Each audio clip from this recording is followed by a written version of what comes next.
आगे बढ़ते हुए बात डेयरिंग योगी की करते हैं। 2024 का साल चुनावी साल है। सबसे ज्यादा 80 लोकसभा सीटें उत्तर प्रदेश में हैं। भगवाधारी योगी राज्य के मुख्यमंत्री हैं और मोदी के विजन और वर्जन को बखूबी जमीन पर उतारने वाले सबसे भरोसेमंद नेता हैं। योगी का कद और किरदार बीते 7 सालों में एक अलग तेवर के साथ लोगों को दिखा है, जिसके पास तेज गति से फैसले लेने की क्षमता है, सत्ता और प्रशासन पर कमाल की मजबूती की पकड़ है और विपक्ष को लाजवाब कर देने की शानदार वाकपटुता उनके पास है। ये सभी मिलकर योगी आदित्यनाथ को एक डेयरिंग योगी में बदल देते हैं। आखिर क्यों योगी को एक डेयरिंग योगी के तौर पर जाना जाता है, और आगे हम आपको समझाते हैं हमारी इस एक्सक्लूसिव रिपोर्ट में।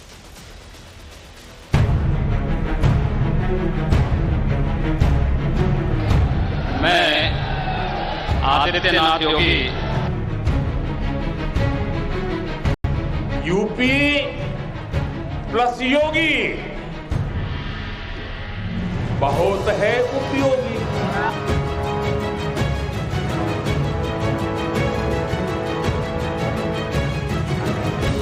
उपद्रवी और माफिया के उत्तर प्रदेश में कोई जगह नहीं है।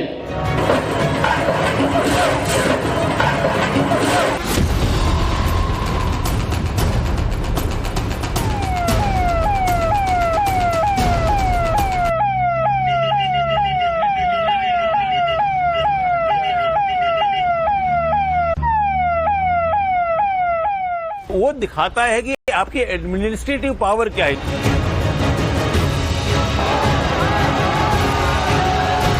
नरेंद्र मोदी का जो मॉडल था, जो मंत्र था, उसको योगी हूबहू लागू कर रहे हैं और अभी तक उसमें सफलता मिलती उनको।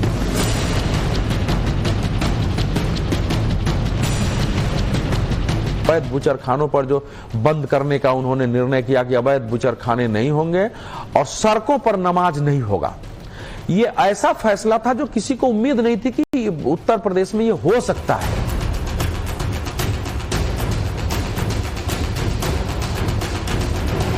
तो नंदी बाबा ने भी कहा, भाई हम काहे इंतजार करें।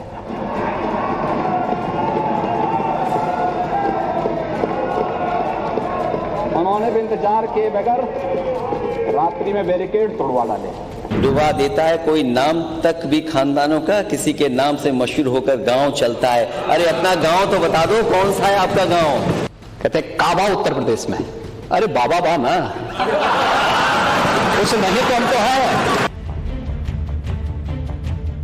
बस यही भरोसा आश्वस्त करता है कि यूपी का बदलना, यूपी का तेज गति से चलना और यूपी का सुरक्षित और समृद्ध बनना तय है। क्योंकि अगर देश का सबसे बड़ा राज्य परिवर्तन की मिसाल बन रहा है, अगर हिंदुस्तान का सबसे बड़ा सूबा नए संकल्प को लेकर आगे बढ़ रहा है, अगर बीमारू राज्य का ठप्पा हटा है और प्रदेश से पलायन घटा है, तो वजह एक है, कारण एक है, एक भगवाधारी योगी।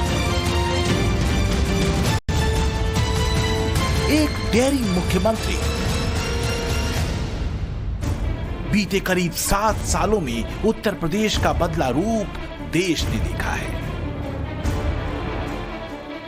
ये हमारे देश में बुद्धिजीवियों की, पत्रकारों की एक मान्यता रही है कि भैया जो भगवाधारी होगा वो प्रशासन कैसे चलाएगा। और योगी आदित्यनाथ तो आक्रामक हिंदुत्व की बात करते हैं, वो तो आएंगे तो हिंदू मुसलमानों की लड़ाई करेंगे। अब दंगा तो कोई हुआ नहीं, प्रशासन ठीक से चल रहा है। लेकिन अब वो है कि योगी आदित्यनाथ ने यह साबित किया है कि अगर आप देख लीजिए 7 लाख करोड़ का बजट कोई कल्पना नहीं करता था कि उत्तर प्रदेश का होगा। नतीजा यह है कि 2017 से पहले जो यूपी बीमारू राज्य माना जाता था, अब विकासशील राज्य बन चुका है। जहां तबाह कानून व्यवस्था थी, अब चुस्त कानून का राज है। खस्ताहाल सड़कें थीं, अब शानदार सड़कों का जाल है। अस्पताल बीमार थे, अब अपडेटेड अस्पताल है।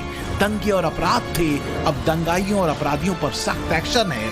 बेटियों की सुरक्षा पर सवाल थे, अब बेटियां सुरक्षित हैं। देखिए, जब योगी आदित्यनाथ चीफ मिनिस्टर बने 2017 में, तो जो भाजपा को सपोर्ट भी करते थे वो भी एक तरह से अचरज में रह गए कि इनको क्या आता है, ये तो एक पुजारी हैं, पुजारी घंटी बजाने वाले पुजारी हैं, इनको क्या आता है। लेकिन जैसे ही उन्होंने कार्यकाल संभाला, 6 महीने में लोगों ने समझ लिया इनके जो डिसीजन थे वो बिल्कुल अलग थे। बड़े फैसले, कड़े फैसले, बड़ा विजन विदाउट कंफ्यूजन। योगी का शासन एक लफ्ज में कहीं तो यही है। मैं आदित्यनाथ योगी। लेकिन क्या भगवाधारी योगी ने जब पहली बार सत्ता की बागडोर संभाली थी तो ऐसी कोई उम्मीद की जा रही थी? उनको लोग कहते थे कि कोई प्रशासनिक उनका अनुभव नहीं है, वो भले ही सांसद रहे 5 बार के, लेकिन कोई भी ऐसा न वो कभी मंत्री रहे, न कोई उस तरह का कोई संगठन का उनका अनुभव रहा। ऐसे में उनकी आक्रामकता और जो मुख्यमंत्री के तौर पर एक कहें कि बेहतर निर्णय लेते हुए प्रशासन चलाना होता है, क्या उसके बीच में कुछ कर पाएंगे? ये एक आशंका थी लोगों की। इस शक और शुबह की कई वजहें थी, क्योंकि कई राजनीतिक पार्टियों की तरह सत्ता या सियासत की कोई पारिवारिक विरासत योगी की नहीं थी। एक मामूली से परिवार का बेटा जो अपना पिंडदान कर सन्यासी हो गया था। 22 साल की उम्र में अपना परिवार छोड़ने वाले अजय सिंह बिष्ट ने नाथ संप्रदाय के गढ़ गोरखनाथ पीठ में महंत अवैधनाथ से शिक्षा ली और गाढ़े हिंदुत्व का गुरु मंत्र।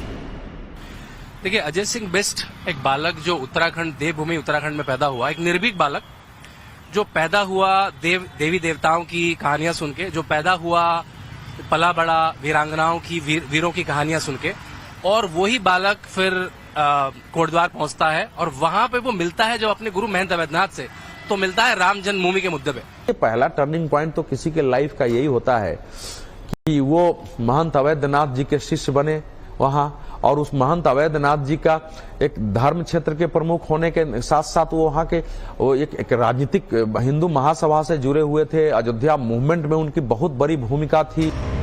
हिंदुत्व का गाढ़ा रंग, रामराज का आदर्श और हाशिए पर धकेल दी गई बहुसंख्यक आबादी की आकांक्षाओं को फिर से स्थापित करने का संकल्प योगी की राजनीति का सूत्र वाक्य रहा। 1998 में महज 22 साल की उम्र में योगी पहली बार सांसद बने। 2002 में योगी ने हिंदू युवा वाहिनी की स्थापना की।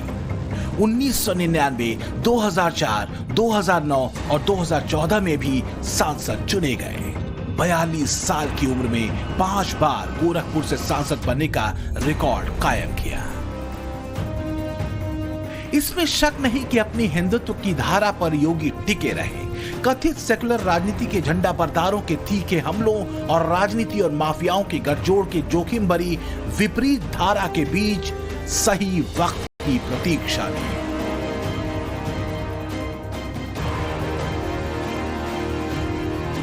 किस समाजवाद की बात मुलायम सिंह जी कर रहे हैं? किस संविधान की बात कर रहे हैं? ये समाजवाद है? स्वयं राष्ट्रीय अध्यक्ष हैं, इनके 2 भाई महासचिव हैं, इनका पुत्र प्रदेश अध्यक्ष है। कौन से समाजवाद की बात करते हैं? परिवारवाद की बात करते हैं। बेवकूफ बना रहे देश को, ये केवल देश को बेवकूफ बनाने का कार्य कर रहे हैं और बेवकूफ बना करके समाजवाद के नाम पर समाज को बेवकूफ बना करके सेकुलरिज्म की धज्जियां उड़ा रहे हैं। 30 दंगे उत्तर प्रदेश के अंदर हो चुके हैं।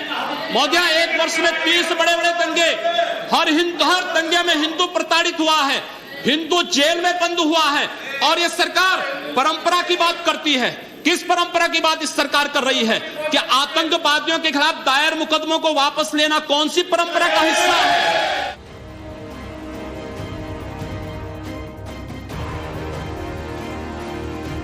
समाजवाद के रैपर में ढके परिवारवाद का सूरज उतरा। 2017 में यूपी के भीतर समाजवादियों की सत्तागिरी और उदय हुआ सांस्कृतिक राष्ट्रवाद का। लेकिन तब भी संशय हजार थे, क्योंकि हिंदुत्व के फायर ब्रांड नेता रहे योगी के हाथों में बागडोर उस प्रदेश की थी जहां यह कहा जाता था कि राज्य माफियाओं के जोर से चलता था। यहां पहले होता क्या था? कोई कार्य स्वीकृत होता था, अभी पैसा अलॉट हुआ नहीं कि माफिया जाके जबरदस्ती हड़प करके सामान गिरा देते थे।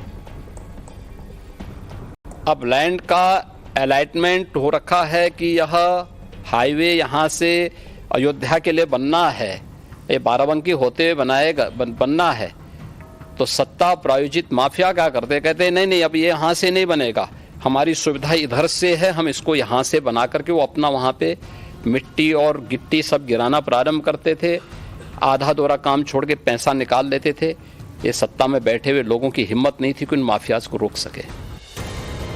यूपी अगर पिछड़ेपन और गुर्बत के जाल में फंसा रहा तो इसके पीछे सबसे बड़ी वजह थी राजनीति और माफिया की यही साठगांठ। सीएम बनने के बाद योगी ने सबसे पहला प्रहार ऐसे ही माफियाओं पर किया।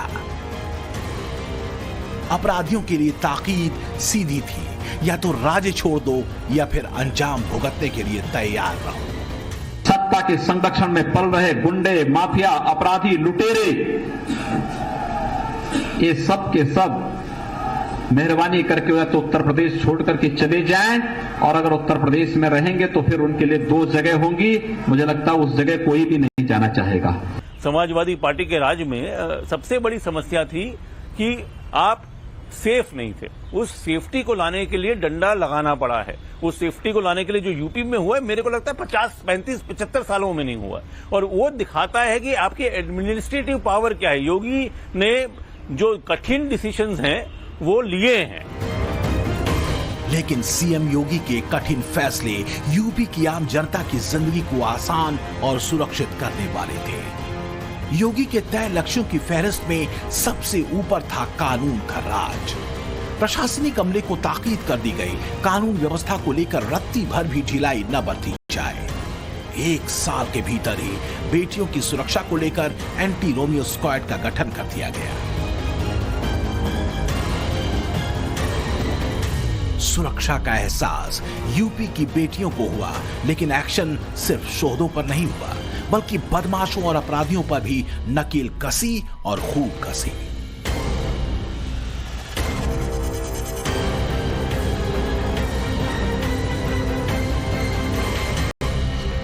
पहले यहां क्या कहते थे? यहां लोग कहते थे दिया बरे तो घर लौटाओ, दिया बरे तो घर लौटाओ,